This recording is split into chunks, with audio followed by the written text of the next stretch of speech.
заразили вообще 10 человек. Так для Самойловых закончилась поездка в Турцию. От моря и отеля остались сыпь и температура, а еще кипа анализов и вынужденная госпитализация. Когда уже заразился мой сын от меня, мы обратились в детскую поликлинику, так как меня тоже госпитализировали в больницу, и там нам не поставили диагноз, сказали, что это аллергическая реакция. За аллергию у малыша врачи приняли то, от чего сегодня буквально бросает в жар. На фото двухнедельной давности уже не сыпь, а подобие язвочек. От зуда и температуры спасали мази и жаропонижающие. Тогда и сошлись на одном диагнозе – Коксаки – загадочные инфекции из Турции и Таиланда. А мы в лаборатории, только здесь можно выяснить наверняка, что за вирус заражает целые семьи, ведь Коксаки легко перепутать с банальным ОРВИ. Признаки те же, а только последствия другие. Подъем энтеровирусной инфекции мы наблюдаем каждый год. В летний период мы наблюдаем явление экзантемы, то есть сыпи на кожных покровах, с частой локализацией именно на подошвах и стопах и сочетание с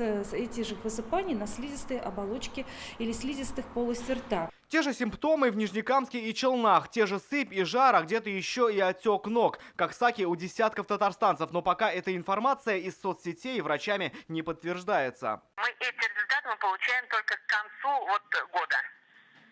То есть у меня нет информации, сколько у нас эхо, сколько у нас эхо-30, сколько у нас Коксаки.